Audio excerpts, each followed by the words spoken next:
we are the light, each and every one of us. And so this is the season of light. And today in particular is a special day because it's the solstice, the winter solstice in the northern hemisphere. So it is actually the day where we begin to acknowledge the returning of the light, all of that. So I want to ask just a question for consideration, a question for just allowing ourselves to be in a state of ease, something to reflect upon. Where are we now? Where are we right now?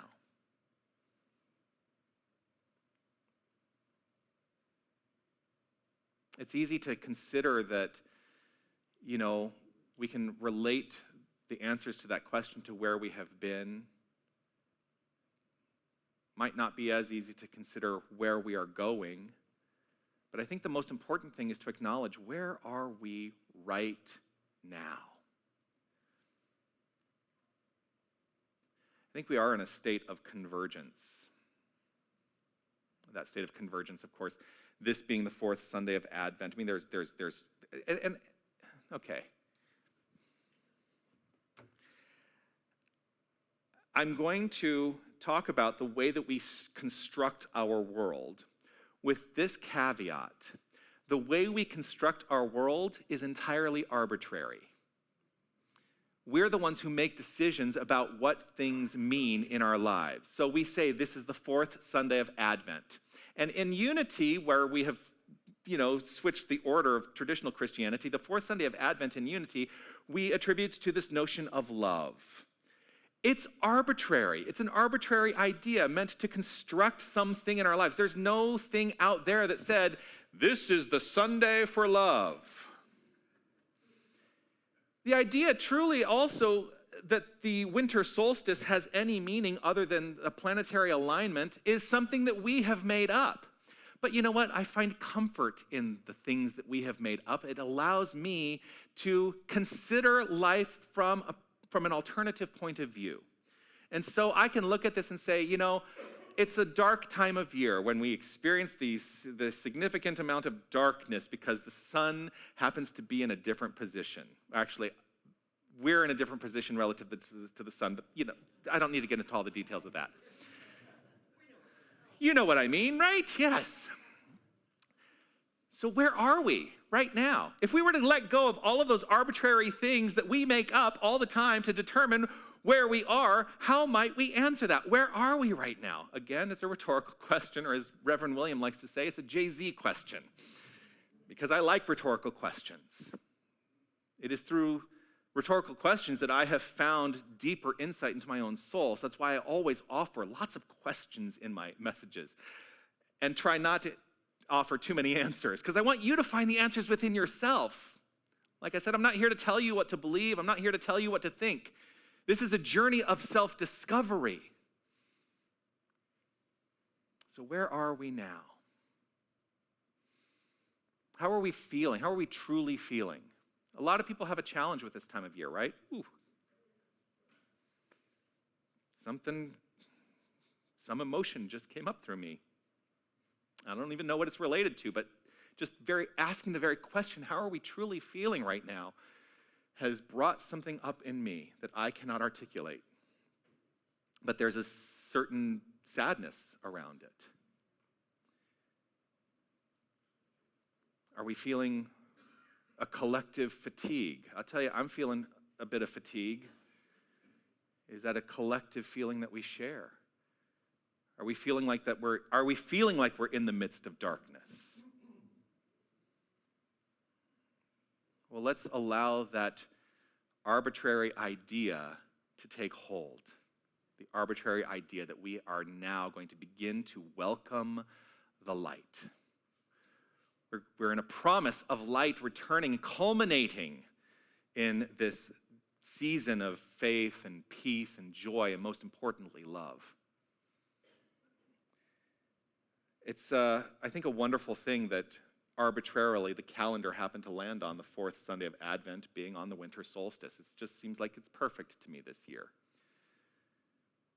And so as I think about welcoming back the light in my own life, as a reflection of that which is inherently within myself, I remind myself too that that light is the outflow and the inflow of love upon itself, which is how one of the ways in which I describe the nature of divinity, the nature of God, this creative essence. You know, as I often say, and if you're new to this philosophy, there are some people who are new to this philosophy, God is not some being out there. We don't teach God as a being out there. We teach God as the innate beingness of creation within each and every one of us and in all that exists. And that beingness emits forth as light. That beingness is the interplay of love upon itself. Love is not just something we feel, it is the absolute creative energy. The founder of the religious science branch of New Thought, Ernest Holmes, said this. He defined love in this manner. He said, love is the self-givingness of spirit to itself for the purposes of creation. And we are all the expression of the infinite spirit. And so love is the self-givingness of ourselves, to ourselves, through ourselves, as ourselves, for the purposes of the creation of our lives. And so as we create, we are activating love in our lives. Charles Fillmore, who I laugh every time I say Charles Fillmore because, you know, he is credited with being a co-founder of Unity, and I guess on a paperwork level that is true, but he is, I would say Myrtle is the founder of Unity, and Charles was along for the ride. That's my own personal belief.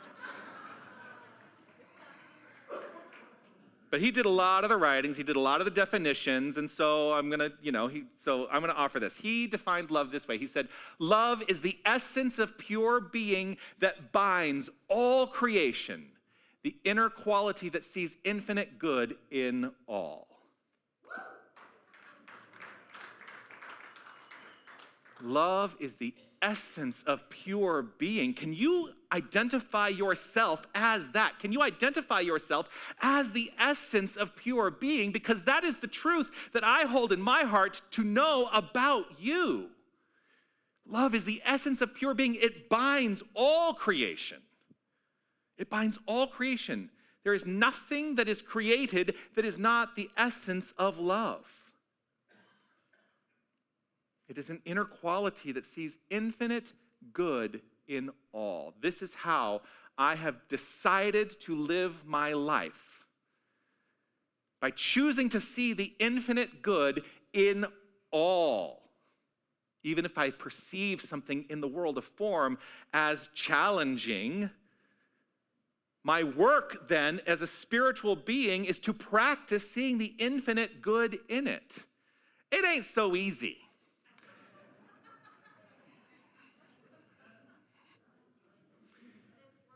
But it's worth it, thank you. It is absolutely worth it. Because here's the thing, it may not affect anything out there, although I think that it does, but it may not affect anything out there. What I do know is that it fundamentally affects me and the way I relate to my world, and my life gets better because of it. And so that is the challenge of New Thought. It's not a challenge of New Thought. That is the promise of New Thought. That as we change our belief, as we change our relationship to the circumstances of our lives, we are fundamentally imbuing and allowing the love that we inherently are to say, yes, this is what it is, and this is how we will then be in this expression and experience of life. We, each and every one of us, we are the expression of that infinite love and infinite living and restorative energy. Can we get behind that idea today and allow that idea to inform all of our tomorrows? This is it, folks. Right here, right now, this is it. You know, I start today with asking that question, where are we now? Not where are we going, not where have we been, but where are we now? Because now is the only thing that exists. And if we can allow ourselves to, in each now moment, be the full expression and articulation of an innate love that we inherently are, we are creating a greater, better experience of our own lives, and I believe the lives of everyone that we encounter. Can we commit to that today? And the rest of you? I think we need to move beyond the sentimental notions of love. We get real sentimental about love. Oh, love, right? Gets real sentimental about it. Really, what I'm seeking is that we find the life energy, the creative intelligence, the animating presence of the divine in everything we think, everything we say, everything we do. That is love. That is love. That is the outflow of infinite vitality. Of course, vitality being the theme of this entire month, that idea of the life force energy that we started with.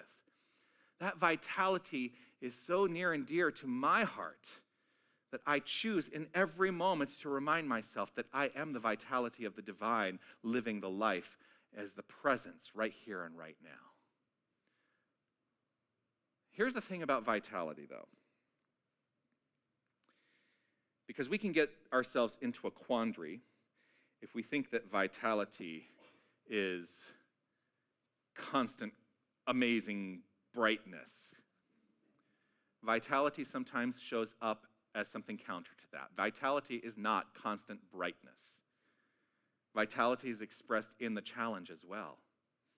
I find sometimes the most vital I am is in the face of what I perceive to be challenge, because then I am opening up myself to realize something new about myself.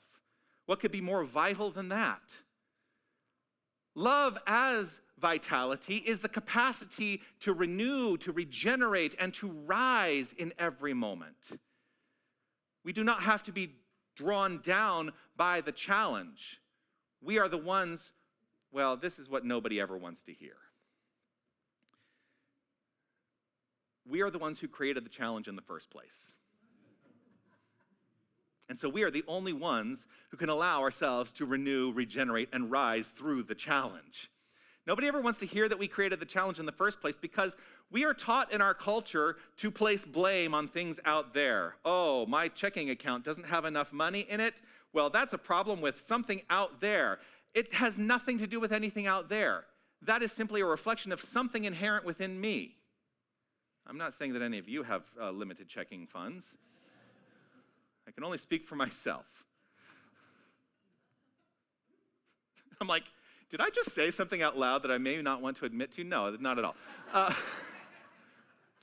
But anything in the world of form that I experience is something that I have drawn into my experience. It is a reflection of something inherent within myself. And so anything that I perceive to be a challenge is not for anything out there to fix. It is for me to address what is in mind and what is in heart, to allow me to change fundamentally that which is within. And then guess what happens? That which is out there changes.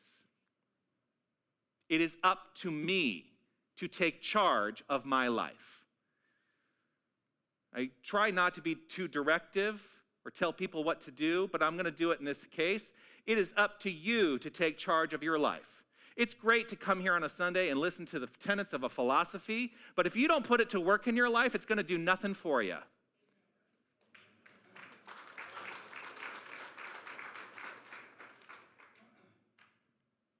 But at the root of that philosophy, at the root of this entire philosophy, is this notion of love. Love, the self-givingness of the Spirit. Love, the infinite energy of creation. Love. Love as a synonym for God, which traditions worldwide have all said love is a synonym for God. And so as we open ourselves to the light of love today, we're opening ourselves up to the light of God, which is inherently what we are all expressing as, whether we like to think of it that way or not. But that's how I choose to experience every single person I encounter, as the light of God. When we do a membership blessing ceremony here, we are going to be doing one in the spring. When we bring new members into the fold and bless them through the ceremony that we offer here, there's one song that I always reserve for that ceremony, and we don't use it at any other time during the year. And that song is, "You Are the Face of God." You are the face of God. I hold you in my heart. You are a part of me. You are the face of God. Can we walk through life understanding that every single person we encounter is that? That every face we look upon is the face of divine love. You are the face of God. This is how I have chosen to live my life.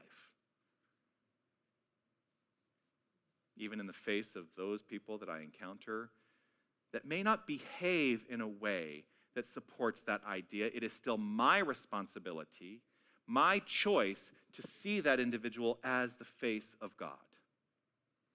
And when I do that, I am allowing the innate love that is part of each and every one of us to light the darkness, to move through it, to move through any seeming contradiction to it, to restore circulation to each and every one of us, to restore the circulation of love, as each and every one of us is an individualization of the one. We are living within that infinite flow of goodness.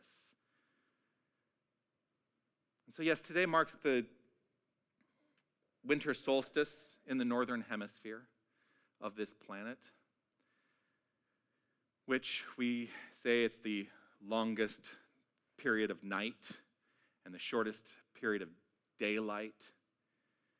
And in that arbitrary way, I look at the solstice as a threshold that we are currently living in the liminal space between what was and what will be. In fact, we're always living in the threshold. We're always living in that liminal space between what was and what will be. But I like to acknowledge on this particular day the promise of what can be, rooted in the here and now. The promise of what can be is the culmination for me of these 4 weeks of Advent. Faith or hope, which I have my thing about hope. But if you think about hope as infinite expectation, then I'm okay with it. I'm good with that. In fact, I use the acronym having only positive expectations when I am addressing hope sometimes in my life. But faith and hope, joy and peace, these are the promises of what can be, and it all culminates on this week when we celebrate love. And so, starting on this day, we then can look ahead to those next 6 months as the light expands. And perhaps we allow that to be acknowledged within ourselves as the light is expanding within each and every one of us. Like us, that expansion is incremental, but you know what? It is inevitable. It is inevitable that the light will expand. We don't have to try to make it expand. We just have to allow. What if we stop trying to make our light expand and we just allow, knowing that it is inevitable that our light expands?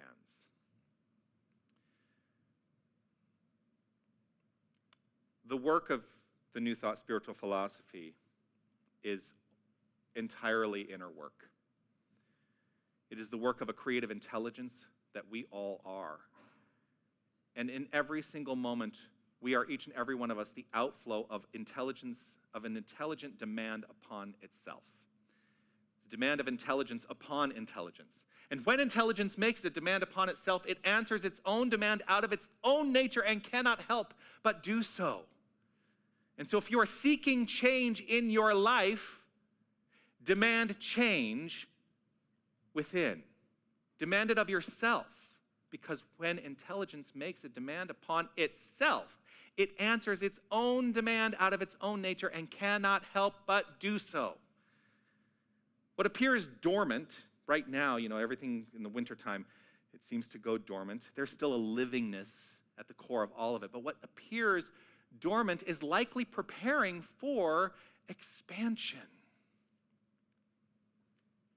That's one of the things I love about this song, that it is a song on some level about finding the expansive nature within, and to allow that expansive nature within to reveal itself is a call upon each and every one of us to believe. That lyric, trains move quickly to their journey's end. And I love this. Destinations are where we begin again. Do y'all catch that lyric? Trains move quickly to their journey's end. Destinations are where we begin again because we are in a constant flow of enlightenment. You know, there's this idea that, like, we might reach the state of enlightenment, but enlightenment is a journey, not a destination. And so if we think we've reached the destination, all it does is it opens us up to a greater realization that there is more to unfold. And there will always be more to unfold because the nature of divinity is infinite. And that's a challenge for people because if I were to ask you to imagine infinity, we do this exercise in the practitioner class sometimes. I say, imagine infinity. You can't do it. Because the minute you try to imagine what infinity is, you have now limited it. It is now a limited idea. It is not infinite.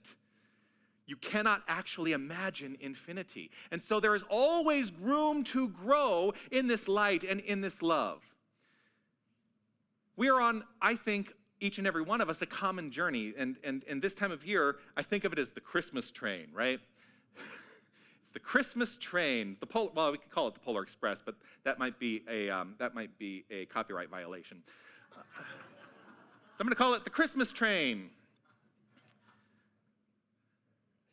It's the journey of releasing any sense of separation and embodying true unity, which is finding the Christ essence at the core of each and every one of us. That, for me, is the grand gift of this time of year, is that we are called upon to understand the Christ nature that we are. Christ meaning anointed, meaning blessed. That is who and what we are. It requires, though, belief. And to believe something is not to deny any difficulty. It is choosing to live in an infinite state of trust. Again, love my acronyms, trust. Totally reliant upon spiritual truth. To trust is to allow ourselves to be totally reliant upon spiritual truth, even in the absence of evidence, and sometimes we refer to that as faith. What we believe determines what has permission to live within us. What we believe determines what has permission to live within us. And so as we move through this time of Advent, moving into Christmas, and what is, officially the Christmas season, which leads to Epiphany, let us allow ourselves to go on that inner journey of uncovering the belief, because it is the belief that we allow that has permission to live within us. And belief sets the limit to the demonstration of the outflow of our lives. And so perhaps if we consider expanding belief, we are allowing ourselves to expand the experience of our lives. And so in this season of Advent, and Advent means it is a preparation time, let us prepare for possibility in our lives. I think about a time when I lived in uncertainty. I was living in the perception of challenge. After September 11th, 2001, it felt like the whole world in many ways tightened. And I experienced that tightening in my own life. This is many years before I found New Thought. But I experienced that tightening. And that tightening limited my capacity to really thrive in the world.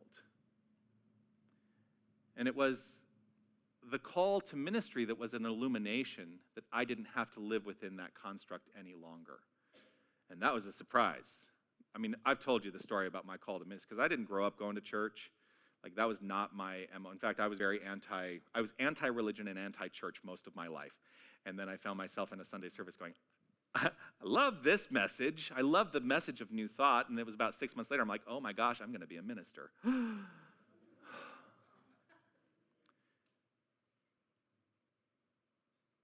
But I wouldn't have it any other way. I was open to allowing myself to be in the infinite realm of possibility, to allow myself to be surprised.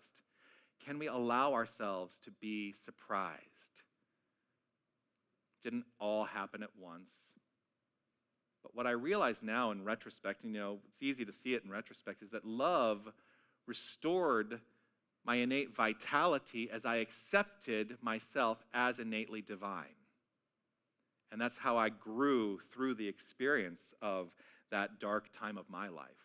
The expression of vitality expands when love is expressed and not postponed. So are you willing to express love here, now, right in this moment, in every moment moving forward? Love ultimately is for the self. And love for the self means that we are better embracing our capacity to love others. And we can do it unconditionally. And I mean unconditional love means unconditional love. There is no but. There is no, I love you, but. No. Love is the power that turns the seasons. Vitality is what happens when love is trusted to move again by means of each and every one of us. So this season, the returning light of love, not being outside us, it is within us. It is always, always, always choosing expression. So let us lean into that. Let us lean into that. Peace and blessings. You are magnificent.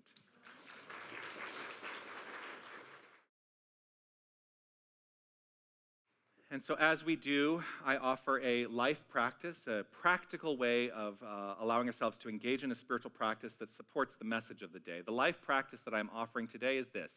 As part of your spiritual practice, light a candle each day and acknowledge a place where the light of love is returning to your life. Allow yourself to offer gratitude for the shifts you perceive. I take it for granted that those who are in my presence have a daily spiritual practice. You might not, but what I'm going to encourage is that you allow yourself to engage in a daily spiritual practice, and it can start with this. Light a candle each day as an acknowledgement of the place where the light of love is returning to your life. It can be that simple. Just light a candle with that acknowledgement. And so if this is your first foray into a daily spiritual practice, may you be blessed in it. That's the life practice I'm offering this week.